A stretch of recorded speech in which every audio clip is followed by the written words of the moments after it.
বিসমিল্লাহির রহমানির রহিম। আমি মোহাম্মদ ইমদাদুল ইসলাম, সহকারী শিক্ষক কষাইটুলি মুসলিম একাডেমি অনলাইন ক্লাসের পক্ষ থেকে সকল শিক্ষার্থীকে জানাচ্ছি শুভেচ্ছা। আমরা দীর্ঘ করোনা পরিস্থিতির মধ্যে এখনও আছি।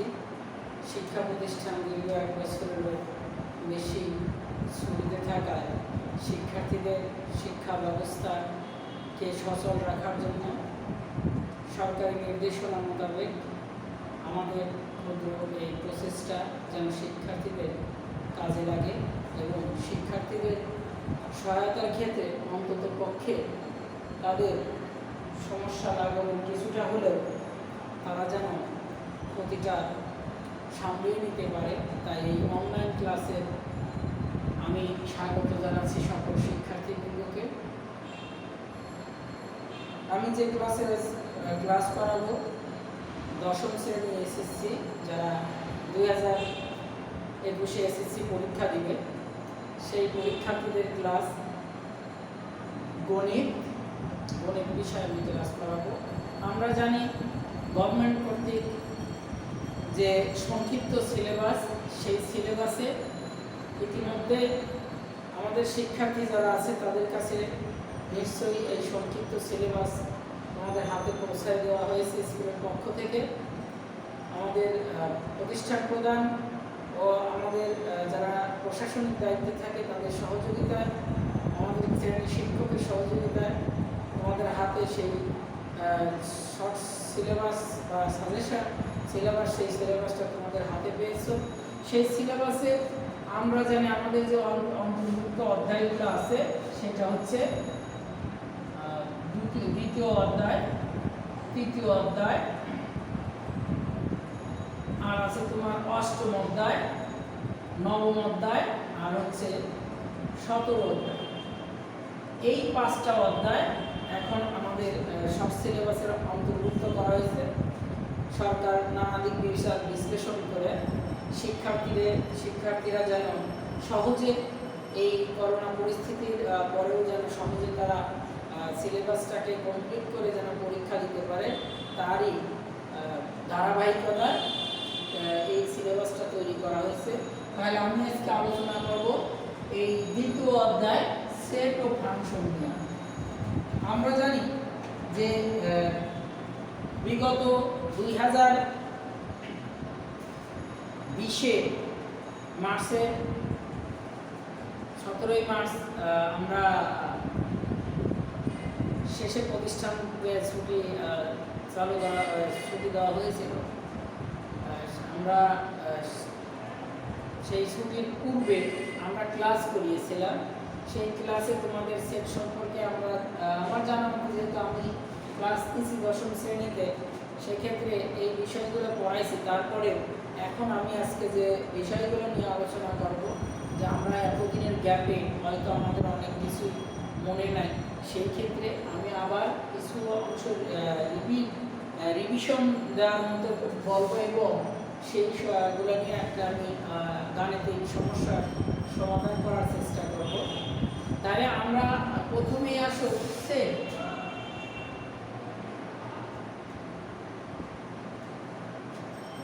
সেট কাকে বলে, সেট কি, সেটের সৃষ্টি বা কিভাবে হয়েছে সেটা আমরা যাব না। আমরা জানি সেট কি, বাস্তব ও চিন্তা জগতের সুসংজ্ঞায়িত সমাবেশ বা সমূহকে আমরা সেট বলি।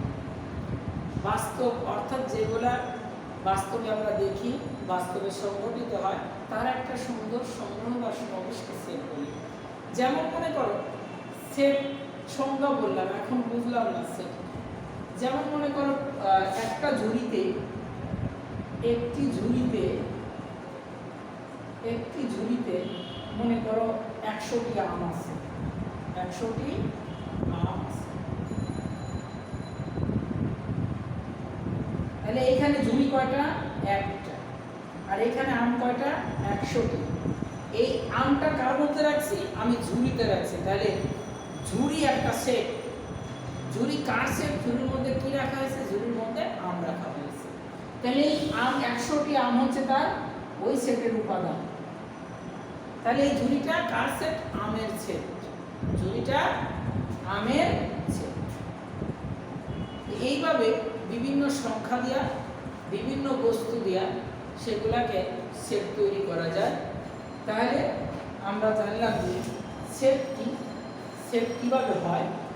এখন এই সেট প্রকাশ করার মাধ্যম আছে। সেট প্রকাশ করার দুটি মাধ্যম, একটা হচ্ছে সেট গঠন পদ্ধতি আর একটা হচ্ছে তালিকা পদ্ধতি। আমরা ইংরেজিতে বলি সেট গঠন বিল্ডার মেথড, এবং তালিকা পদ্ধতিকে বলা হয় রোস্টার পদ্ধতি। তাহলে সেট দুই রকম, সেট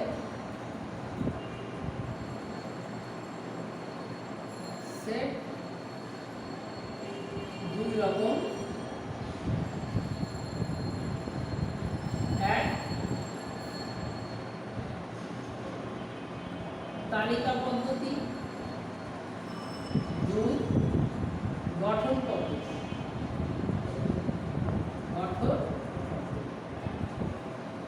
আমরা তালিকা পদ্ধতি বলতে গেলে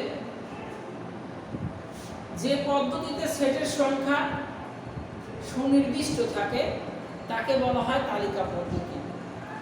যেমন মনে করো এই একটা সেট 1 2 3, তাহলে একটা নির্দিষ্ট কয়েকটা সংখ্যা আছে। আবার এভাবেও প্রকাশ করা যায় যে সেটকে a b c e এরকম সংখ্যা দিয়ে প্রকাশ করা যায়। তালিকা পদ্ধতি এটা কি নির্দিষ্ট, এখানে কি কি আছে সেখানে নির্দিষ্ট। কিন্তু যদি নির্দিষ্ট না থাকে তাহলে সেক্ষেত্রে কিভাবে সেই সেটকে প্রকাশ করা যায়। মনে করো যে গঠন পদ্ধতি, তাহলে কি, যে পদ্ধতিতে সেটের উপাদান সংখ্যা সুনির্দিষ্ট নয় তাকে বলা হয় গঠন পদ্ধতি। সেটা এইভাবে থাকতে পারে, মনে করো যে এই একটা সেট বলল x has that n x belongs to n such that x, মনে করো যে জোড় সংখ্যা, সেই জোড় সংখ্যার লিমিট আছে। তাহলে মনে করো যে বললো 0 less than x less than মনে করো 40। তাহলে দেখো x একটা অজানা সেট, একটা অজানা সেট। তাহলে x এর উপাদান x এলিমেন্ট বা আমরা বিলংস টু যেটা এলিমেন্ট বা বিলংস টু যেটাই বলো x element n such that x, তাহলে x কার মধ্যে আছে? x এর সদস্য n এর মধ্যে আছে। n কি? ন্যাচারাল নাম্বার, স্বাভাবিক সংখ্যা। এটা হচ্ছে ন্যাচারাল নাম্বার বা স্বাভাবিক সংখ্যা। তাহলে such that মানে যেন, তাহলে n এর মানগুলো x এর মধ্যে হবে। x আবার কি বলছে? কারা হবে? এক জোড় সংখ্যা, অর্থাৎ n এর যে মানগুলো জোড় সংখ্যা সেই মানগুলো হবে।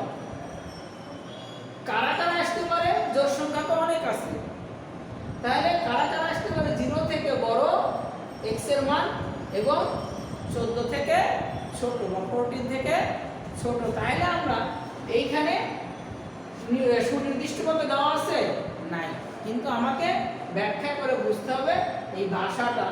যে ভাষাটা বুঝলে, এই অসমতা বুঝলে আমরা কিন্তু বের করতে পারবো আসলে এই সেটের সদস্য সংখ্যা কি কি হবে।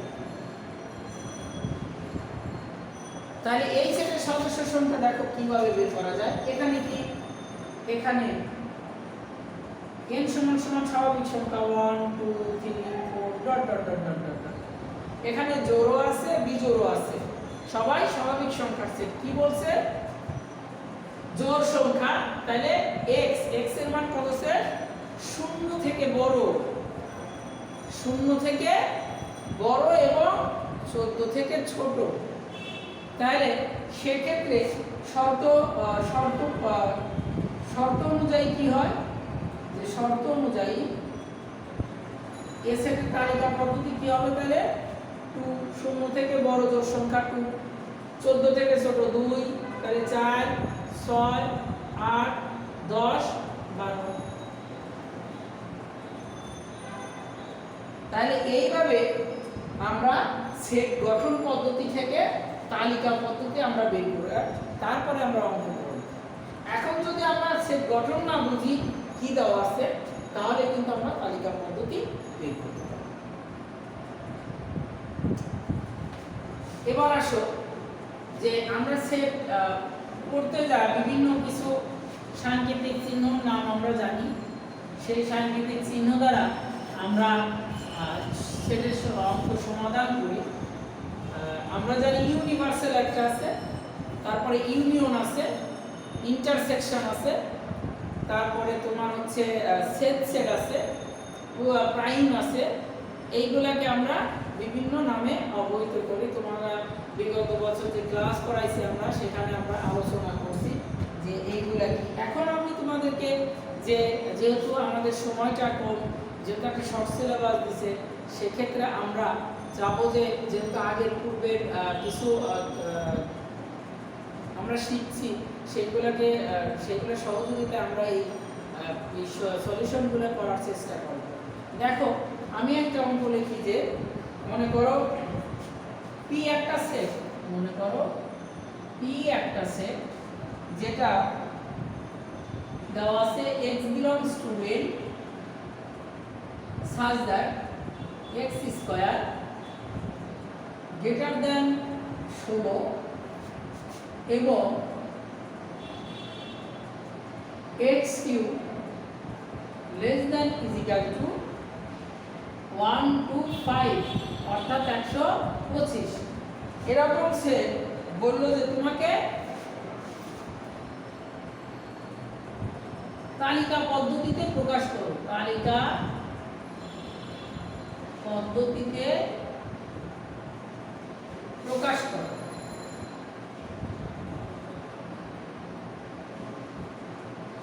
তাহলে দেখো আমরা এটা কি, তাহলে এই পদ্ধতি না দেখলে আমরা বলবো কি এই পদ্ধতিটা হচ্ছে সেট গঠন পদ্ধতি।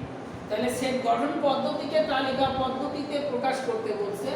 এখন আমরা সেই প্রকাশ করার ক্ষেত্রে কি করতে পারি, আমাকে এই অসমতা দুটা একে বুঝতে হবে। কি বলছে, x square greater than equal to 16, অর্থাৎ x স্কয়ারের মান 16 সমান অথবা 16 থেকে বড়। আর এখানে x কিউবের মান 125 থেকে ছোট অথবা 125 এর সমান। তাহলে এখন x তো কোনো কি, x কি অজানা একটা সেট, ঠিক আছে, x একটা অজানা সেট, কিন্তু x কে কার মধ্যে আছে, x কার উপাদানগুলো হবে, n এর উপাদান। x হবে n এর মানগুলো হবে x এর উপাদান। এখন আমরা তাহলে এটা করার ক্ষেত্রে লাগবে, দেখো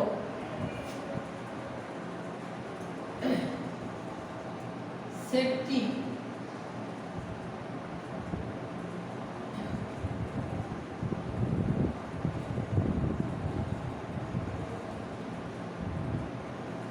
সে সকল স্বাভাবিক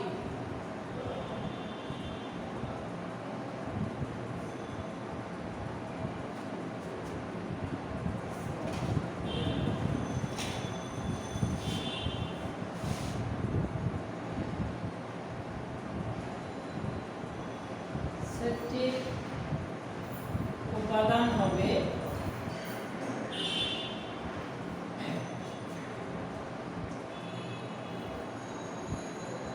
স্বাভাবিক সংখ্যার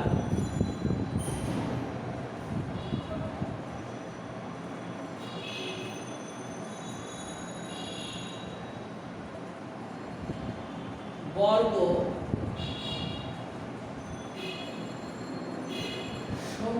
এর চেয়ে বড় অথবা সমান।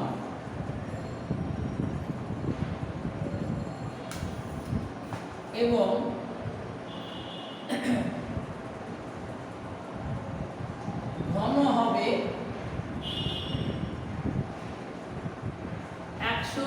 25 এর চেয়ে ছোট অথবা 125 এর সমান।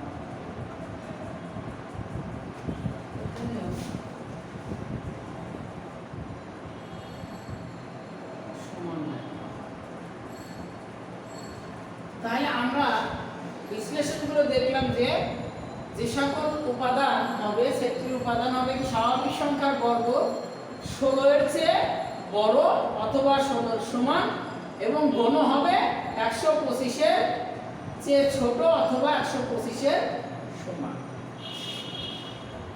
তাহলে স্বাভাবিক সংখ্যা এখানে n কত, এখানে n সমান সমান 1 2 3 4 5 dot dot dot dot dot dot দেয়া যাবে অসংখ্য। তাহলে এখন আমরা এইখানে দেখব যে কোন মানগুলা 16 এর চেয়ে বড় এবং বা 16 এর সমান হয়। তাহলে আমরা এক এক করে ধরব x 1 হলে তাহলে 1 কে কি করব x স্কয়ার 1 স্কয়ার কত 1 গ্রেটার দ্যান 16। এটা দেখো যেটা পাওয়া গেল তাহলে x এর মান ধরলাম 1 কে x square 1 square 1 greater than 16 ছিল। আসলে বাস্তবিকে 16 কিন্তু 1 এর চেয়ে বড়। এটা বোঝায় এই যে চিহ্নটা দেওয়া আছে এটা দ্বারা বোঝাচ্ছে 1 গ্রেটার দ্যান 16 মানে কি 1 16 এর চেয়ে বড়। আসলে কিন্তু বাস্তবে তা না, এটা সঠিক না, অর্থাৎ এই অসমতাকে সিদ্ধ করে না, এটা এই অসমতাকে শর্ত মানে না, এই কারণে আমরা কেটে দিলাম। এবং আর একটা কি আছে তাহলে x cube = 1 cube = 1 less than = 1 to 5। এইখানে আসো কোন 125 এর সমান না, কিন্তু অঙ্ক ছোট, এর দুটো শব্দ যে কোনো একটাকে মানতে হবে, এই কারণে এটা সঠিক। এটা দেখো প্রথমটা সঠিক না, দ্বিতীয়টা সঠিক। আমরা ওই পর্যন্ত মান ধরতে ধরতে যাব যেটা প্রথমে অসত্য হয়েছে আর শেষে সত্য হয়েছে, এই শেষেরটা অসত্য হবে। ওই পর্যন্ত যাওয়ার পরে মান আমরা স্টপ করে দেব, যে আর কোনো মান নেব না বা নেওয়া যাবে না। তখন আমরা ওই পর্যন্ত যাওয়ার পর দেখব যে দুটো মানের জন্য x এর যে মানের জন্য দুটো অসমতাই সত্য, সেই অসমতাগুলি হবে সেই x এর সেই মানগুলোই হবে এই সেটের তালিকা পদ্ধতি। তাহলে আমরা বের করে দিচ্ছি, তাহলে x = 2 হলে x স্কয়ার = 2 স্কয়ার = 2 × 4 16। এটাও কিন্তু এই শর্ত মানে না। এবং তাহলে x cube 2 two the power cube = 8 less than = 1 to 5, এটাকে কিন্তু মানে। তাহলে x = 3 হলে x square = 3 square = 9 greater than = 16, এটাও কিন্তু মানে। এবং তাহলে কি x cube 3 two the power cube less than = 27 = 1 to 5। x = 4 হলে তাহলে x স্কয়ার 4 স্কয়ার = 4 4 16। এটা কিন্তু শর্ত যে একটাকে মানে 16 সমান, 16 চেয়ে বড় না কিন্তু 16 সমান, তাহলে এটা রাইট। এবং x cube 4 two the power cube = 4 4 16 4 16 64 125। x = 5 হলে x স্কয়ার 5 স্কয়ার 5 5 25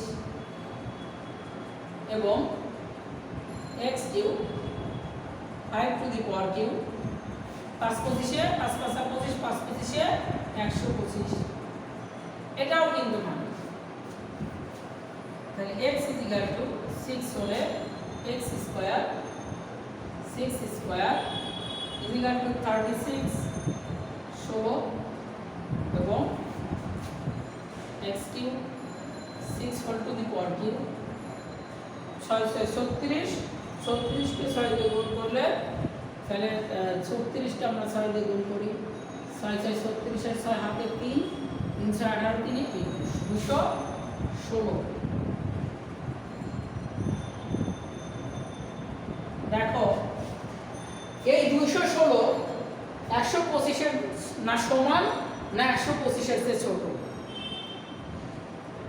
তাহলে এটা কিন্তু এই শর্তকে মানে না এই কারণে এটা কেটে দিলাম আগের মতো তাহলে দেখো প্রথমে যেটা সত্য ছিল সেটাও অসত্য এরপরে আমরা আর কোনো মান নিতে পারবো না কারণ আমাদের সমাধান পেয়ে গেছি সেটা কেমন এখন দেখো এই x এর কোন মানের জন্য দুটো অসমতাই সত্য একটা সত্য আর একটা অসত্য হলে সেই মান নেওয়া যাবে না যেটা দুটো মানের জন্যই x এর কোন মানের জন্য দুটো অসমতা সত্য হয়েছে দেখো এই x এর মান 4 এবং x এর মান 5 এর জন্য দুটো অসমতাই সত্য তাহলে আমরা লিখতে পারি সুতরাং p সেটের তালিকা কি যে 4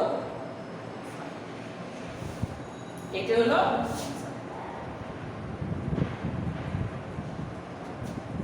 তাহলে এইভাবে সেট গঠন পদ্ধতিকে আমাকে কি করতে হবে আমাকে আগে গঠনটা বুঝতে হবে বোঝার পরে গঠনে কি চাইছে সেটা আমাকে বুঝলে আমি যদি বুঝতে পারি তাহলে আমি এই মানগুলো আমরা বের করতে পারবো মান বের করার ক্ষেত্রে তোমাকে যেটা প্রথমে সত্য হবে লাস্টে ওটা অসত্য হলে আর কোনো মান নিবা না তাহলে মান না নিলে সেই ক্ষেত্রে আমরা দেখব কোন মানের জন্য দুটো অসমতাই সত্য যে মানের জন্য x এর যে মানের জন্য দুটো অসমতা সত্য হবে x এর সেই মানই হবে ওই সেটের তালিকা পদ্ধতি তোমরা যদি এইভাবে অঙ্কগুলো একটু বুঝে ভালোভাবে করতে পারো তাহলে আশা করি তোমাদের সমস্যাগুলো সলভ হবে কারণ সেট থেকে অঙ্কটা আসলে তোমরা যেন দিতে পারো সেই অনুসারে তোমরা এই সেটের অঙ্কগুলো ভালোভাবে তাহলে এইভাবে তোমরা একটা সেট গঠন পদ্ধতিকে কিভাবে তালিকা পদ্ধতি করতে হয় তালিকা পদ্ধতি করে তারপরে তোমাকে অঙ্ক করতে হবে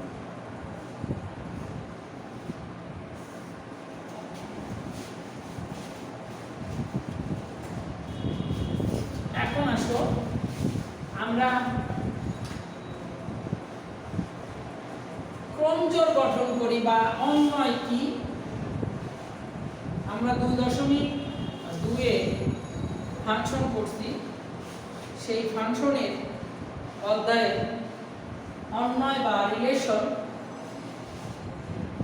এইগুলো দেওয়া থাকে সেই রিলেশনগুলা কিভাবে ক্রমজোড় গঠন করে মান বের করতে হয় সেরকম একটা সমস্যা দেখো যে মনে করো এ একটা সেট যার মান আছে 1 2 3 r দেওয়া আছে xy such that x belongs to a,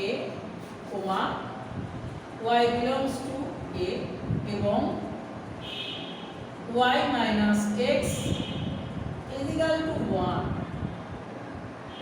সেটের অঙ্কে তোমাদের এই রকম ভাবে রিলেশন বা অন্বয় করার তালিকা পদ্ধতিতে প্রকাশ করার তার ডোমেন রেঞ্জ নির্ণয় করো যে বলছে আর কে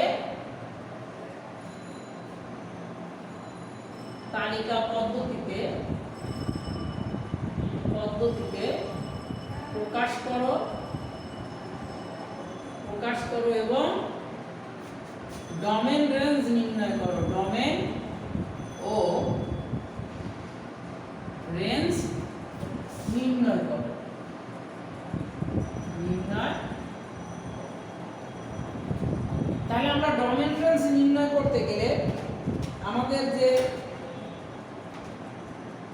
আগে এর একটা উপাদান দেওয়া আছে সদস্য। এইখানে কিন্তু সেট গঠনে কি বলছিলাম আমরা, যে নির্দিষ্ট করে সেটের উপাদান সংখ্যা দেওয়া থাকে না। এখন এই আরটা কি, আর মানে রিলেশন বা সম্পর্ক তৈরি করা। সম্পর্ক তৈরি করতে গেলে ক্রমজোড় তৈরি করতে হয়। সম্পর্ক তৈরি করতে গেলে ক্রমজোড় তৈরি করতে হবে। সেই ক্রমজোড় হয় কি দিয়া? ক্রমজোড় হয় x y। আমরা অঙ্ক করার ক্ষেত্রে x y এর পরিবর্তে বিভিন্ন সংখ্যা আসে, বিভিন্ন সংখ্যার সাথে, বা আমাদের বইতে দেওয়া আছে দেশের বা রাজধানীর সাথে সংখ্যার সাথে সংখ্যার যে সম্পর্ক তৈরি হয়, সেইগুলো দিয়ে সম্পর্ক তৈরি করতে গেলে আমার তাহলে ক্রমজোড় গঠন করতে হবে। তাহলে এই যে এখানে যে মান আছে, সেই মানটাকে আমার আরে বর্ণিত যে শর্ত, সেই শর্ত কি বলছে, যে a r = x y such that x y যেন অজানা একটা সেট, তারা যেন x belongs to a। এই a এর মান x এর মান, আবার a এর মান y এর মান, এবং শর্ত y - x = 1। এটা দেওয়া আছে, বলছে আর কে তালিকা পদ্ধতিতে প্রকাশ করে এবং ডোমেন রেঞ্জ নির্ণয় করে।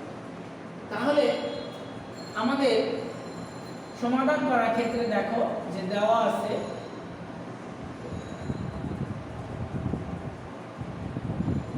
a = 1 2 3। তাহলে আরে বর্ণিত শর্ত, আরে বর্ণিত শর্ত কি দেওয়া আছে, y - x = 1। এইখান থেকে আমাদের কি কাজ, আমাদের y টাকে বাম পাশে রাখবো, আর যে মানগুলো বা যে চলকগুলো থাকবে ধ্রুবক পদ সহ তাদেরকে ডানে নিয়ে যাব, তাদেরকে আমরা ডান পাশে নিয়ে যাব। দেখো y এই পাশে রাখা 1 ডান পাশেরটা আগে যা আছে তাই লিখবে, যেটাকে সরাইবে সেটা পরে। তাহলে এই -x এই পাশে আসলে হবে +x, তাহলে 1 + x। তাহলে y = আরে বর্ণিত শর্ত ছিল এটা, এই শর্তটাকে আমরা কি করলাম, মডিফাই করে y = 1 + x এ আনলাম। কারণ আমরা y টাকে আলাদা করব এবং x এর মান বসাবো, y মান কি পাবো সেটা আমরা পরে দেখব। এখন আমরা তালিকা পদ্ধতিতে বের করতে গেলে আমি ফার্স্টেই বলছি ক্রমজোড়। তাহলে আমাকে এখানে দুটো শর্ত দেওয়া আছে, x element a y element a, অর্থাৎ এর মানকে x এর মান আমি ধরতে পারি আর এর মানকে y এর মানও ধরতে পারি। তাহলে আমরা যদি লিখি যে সুতরাং যে কোনো একটা ধরি যে x এলিমেন্ট a এর জন্য